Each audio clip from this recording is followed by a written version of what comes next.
Good morning, everyone.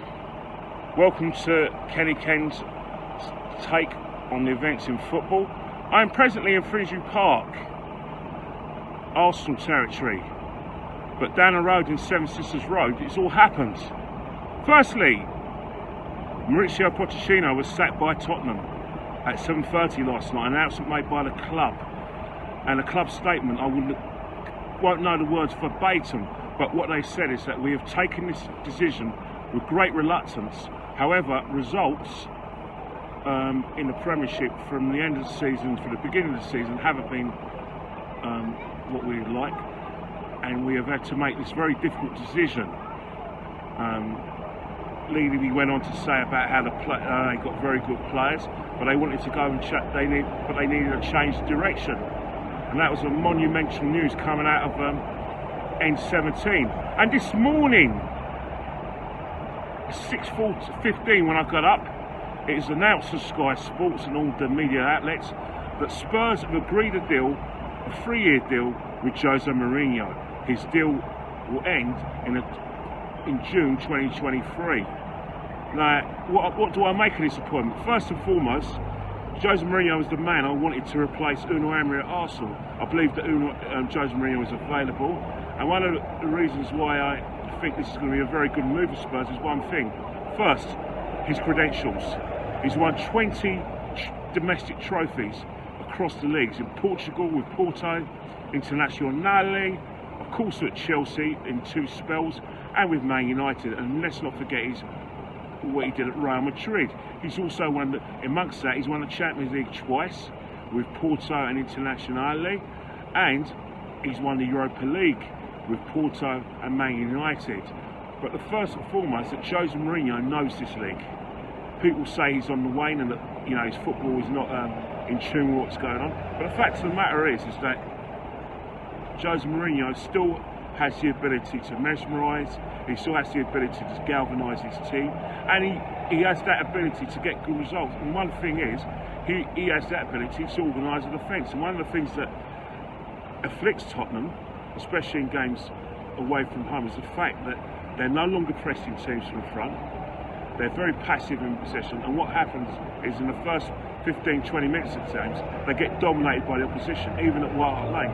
Sheffield United, when they played Spurs at the new Tottenham Stadium, were the dominant team, and they should have been 2 or 3 up, even in the first half. The same in Watford when they went there. I saw the Newcastle game on Sky. Again, Spurs were left wanting.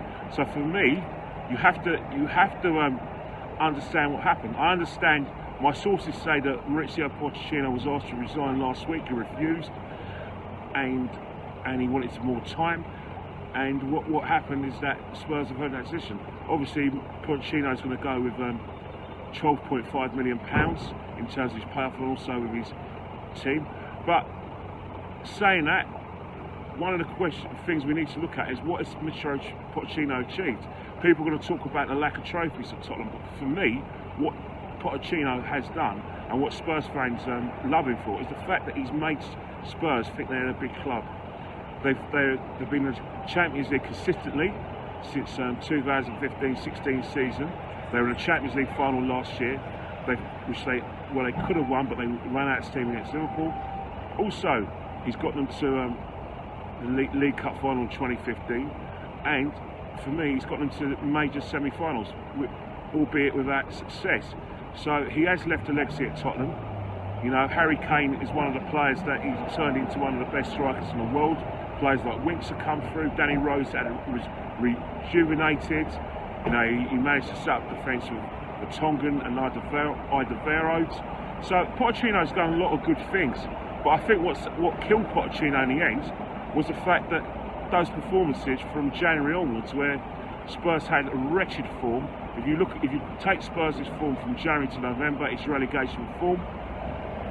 They went from being a team who would challenge Man City and Liverpool for the league, for a team that finished 25 points behind them. Not only did they finish 25 points behind them, they actually scraped through to the Champions League. It was only because of Arsenal's poor form towards the end of the season and that stopped them. But they allowed Chelsea, who were going no one sorry, to leapfrog them. So for me, it was an understandable decision. In terms of like, how is it gonna impact on other teams? Arsenal very needs a manager. Jose Mourinho is available. A lot of people like myself are Arsenal fans, wanted Arsenal to look at Jose Mourinho, but that is now gone. In terms of Arsenal, how long has Unai Emery got? That is up to the board at Arsenal, and that's a question that Joshua needs to ask. However, this isn't an Arsenal story. Arsenal is for tomorrow. Today, it's all about Tottenham. It's all about the fact that they sacked one of their most successful managers in terms of Premier League, so not in terms of winning trophies, but in terms of results. And they've got a serial winner in Jose Mourinho. So all events will be leading to West Ham on the 23rd of November, 12:30 kickoff on BT Sport. And I think the rest of the football world will be watching that game with a lot of interest. I'll speak to you later. It's good to talk.